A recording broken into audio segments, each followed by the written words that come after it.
Student आज हम start करेंगे electric polarization of electric current.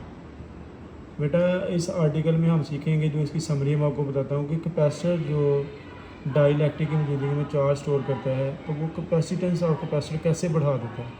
आज बेटा इस सवाल का जवाब हम इस सवाल में देखेंगे। तो बेटा स्टार्ट करते हैं। हमारे पास एक डाइलेक्ट्रिक है बेटा, वो पहले इंसुलेटर था, समझ लिया ग्लास है, तो हमने उसको इलेक्ट्रिक फील्ड के अंदर बेटा ऐसे शो किया है। ये बेटा हमने इलेक्ट्रिक फील्ड लगाई है, ये बैटरी पॉजिटिव नेगेटिव ये की है बेटा। इनिशियल कंडीशन में बेटा ये इसकी इनिशियल कंडीशन है, जब की का स्विच ऑफ होता है बेटा तो उस वक्त जो डाइलेक्ट्रिक के जो अंदर चार्जेस होते हैं बेटा, जैसे ये पॉजिटिव और नेगेटिव मैंने दिखाया आपको, ये सेंटर दिखाया बेटा, ये एक दूसरे के अंदर कंसाइड किए होते हैं ऐसे। तो जब ये पॉजिटिव और नेगेटिव जो कंसाइड किए होते हैं तो इनका सेंटर एक होता है। देखिए मैं आपको बना के दिखाता हूँ बेटा, ऐसे ये समझ लें कि पॉजिटिव है और ये नेगेटिव है, ये इनका कॉमन सेंटर है। ये एमसीक्यू एनुअल पेपर में आ चुका है कि जब इलेक्ट्रिक फील्ड का स्विच ऑफ होता है, जब वो बंद होती है इलेक्ट्रिक फील्ड, तो जो पॉजिटिव और नेगेटिव चार्ज का सेंटर है वो एक होता है या सेपरेट होता है। तो बेटा आपने याद रखना है इनका सेंटर उस वक्त एक होता है, ठीक है। अभी ये पोलराइज डाइलेक्ट्रिक नहीं होगा। अब बेटा हमने करना क्या है, हमने इलेक्ट्रिक फील्ड का स्विच ऑन करना है बेटा, यानी कि बैटरी का। जब स्विच ऑन करेंगे बेटा तो इलेक्ट्रिक फील्ड ऑन हो जाएगी बेटा, इस पर पॉजिटिव चार्ज आ गया, इस पर नेगेटिव चार्ज। कैसे आता है मैंने ये बता चुका हूँ पिछली वीडियो में। अब बेटा इलेक्ट्रिक फील्ड से इलेक्ट्रिक फोर्स आती है। इलेक्ट्रिक फोर्स बेटा क्या करेगी, ये पॉजिटिव प्लेट है बेटा, ये नेगेटिव चार्जेस को अपनी तरफ अट्रैक्ट करेगी बेटा, और जो नेगेटिव प्लेट है बेटा ये पॉजिटिव चार्ज को अपनी तरफ अट्रैक्ट करेगी। जैसे ये बेटा अट्रैक्शन होगी तो ये एक दूसरे के अंदर जो कंसाइड किए होते हैं पॉजिटिव और नेगेटिव चार्ज, ये सेपरेट हो जाएंगे चार्जेस। आप ये देखें बेटा, ये कंडीशन होगी।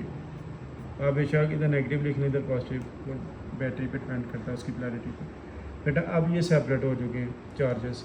क्यों सेपरेट हुए बेटा, दोनों चार्जेस को अपोजिट डायरेक्शन में अट्रैक्शन मिल रही है, इसलिए बेटा ये सेपरेट हो गए। जब ये सेपरेट होते हैं बेटा, ये दूसरा एमसीक्यूज है, आप देख सकते हैं कि पॉजिटिव चार्ज का सेंटर भी अलग है और नेगेटिव चार्ज का सेंटर भी अलग है, इनके सेंटर भी अलग अलग हो जाते हैं बेटा। ये दो चीज़ें एमसीक्यूज के पॉइंट ऑफ व्यू से भी। अब बेटा क्वेश्चन ये है कि पोलराइजेशन कब होती है इस डाइलेक्ट्रिक की। बेटा आपने याद रखना है, जब हम स्विच को ऑन करते हैं, जब पॉजिटिव और नेगेटिव चार्ज सेपरेट होते हैं, ये कंडीशन अचीव हम कर लेते हैं, हम इसको कहते हैं डाईपोल।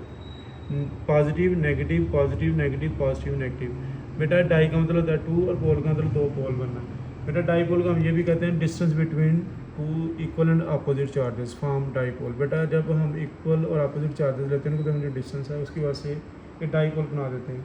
अब बेटा जब डाइलेक्ट्रिक डाईपोल बना देता है इलेक्ट्रिक फील्ड की वजह से, उस वक्त आप कह सकते हैं कि हमारा जो डाइलेक्ट्रिक वो पोलराइज हो चुका है, और इस सारे प्रोसेस को पोलराइजेशन कहते हैं डाइलेक्ट्रिक वाले को। ये बेटा इसकी डेफिनेशन भी है कि इलेक्ट्रिक फील्ड के अंदर जब हम डाइलेक्ट्रिक को रखते हैं तो उसमें जब डाईपोल बन जाते हैं तो उस वक्त हम कहते हैं कि हमारा जो डाइलेक्ट्रिक वो पोलराइज हो चुका है, और इस सारे फिनोमेना को पोलराइजेशन का नाम दे देते हैं। बेटा अब हम उस सवाल का जवाब आपको बताएंगे कि कल हम जो पढ़े थे कि डाइलेक्ट्रिक या मीडियम रखने से कैपेसिटेंस बढ़ जाती है। कैसे बेटा, हमारे पास ये फार्मूलाज हैं 1 2 और 3, इनका सारा कमाल है बेटा। देखें हमारे पास अप्लाइड इलेक्ट्रिक फील्ड की डायरेक्शन है लेफ्ट टू राइट, ये अप्लाइड इलेक्ट्रिक फील्ड है बेटा ई ए, और बेटा ये डाइलेक्ट्रिक इलेक्ट्रिक फील्ड है ई डी, इलेक्ट्रिक फील्ड और डाइलेक्ट्रिक। बेटा ये दोनों अपोजिट डायरेक्शन में है। देखें बैटरी की जो इलेक्ट्रिक फील्ड है वो पॉजिटिव से नेगेटिव, बेटा डाइलेक्ट्रिक भी पॉजिटिव से नेगेटिव, तो एक दूसरे से उल्टा। बेटा जब दो इलेक्ट्रिक फील्ड उल्ट होंगी, इनके एरो भी आपके सामने मैंने बना दिए, तो नेट इलेक्ट्रिक फील्ड रिड्यूस हो जाएगी। अब बेटा वो कहता है इधर तो नेट इलेक्ट्रिक फील्ड रिड्यूस हो रही है, तो बेटा अगर इलेक्ट्रिक फील्ड रिड्यूस होगी तो इलेक्ट्रिक फील्ड इक्वल होती है सिग्मा में epsilon naught two surface charge density, charge per unit area, बेटा वो भी रिड्यूस हो जाएगा। अब दूसरा फार्मूला बेटा इलेक्ट्रिक फील्ड का V/D। बेटा इलेक्ट्रिक फील्ड रिड्यूस हो रही है तो V इसके डायरेक्टली प्रोपोर्शनल, इसका मतलब पोटेंशियल भी रिड्यूस हो रहा है, ये डायरेक्टली प्रोपोर्शनल बेटा E और V इस फार्मूले के मुताबिक। अब बेटा जो कैपेसिटर की असल क्वेश्चन उसको अप्लाई कर दें, वह Q/V=C। बेटा आप Q कांस्टेंट अगर कंसिडर कर लें तो V, बेटा ये हमारे पास इस एक्सपेरिमेंट में V डिक्रीज़ हो रहा है, V डिक्रीज़ होगा बेटा V और C उल्टा है एक दूसरे के, तो C इंक्रीज़ कर देगा। तो इसका मतलब बेटा हमारी जो कैपेसिटेंस है वो इंक्रीज़ कर गई है और वोल्टेज डिक्रीज़ कर गई। किसकी वजह से बेटा इंक्रीज़ कर गई कैपेसिटेंस, इस डाई इलेक्ट्रिक की वजह से ये इंक्रीज़ कर गई। तो बेटा इस सवाल का हमें आंसर मिल गया, जो हम कहते हैं कि डाई इलेक्ट्रिक कैपेसिटेंस को बढ़ाता है। असल में ये करता ये है कि दो इलेक्ट्रिक फील्ड अपोजिट डायरेक्शन में बना देता है, अप्लाइड इलेक्ट्रिक फील्ड और डाई इलेक्ट्रिक फील्ड, जिसकी वजह से ई रिड्यूस हो जाती है, और ई रिड्यूस होने से वोल्टेज वो रिड्यूस हो जाती है। और कैपेसिटर की क्वेश्चन में वोल्टेज और कैपेसिटर एक दूसरे को उल्टा में वोल्टेज डिक्रीज हो तो सी इंक्रीज़ कर देगा।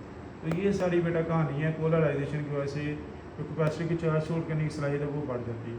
आई होप आपको बेटा ये लेक्चर अंडरस्टैंड आपने ये लेक्चर अंडरस्टैंड कर लिया होगा। अपना ख्याल रखिएगा। अल्लाह हाफिज़।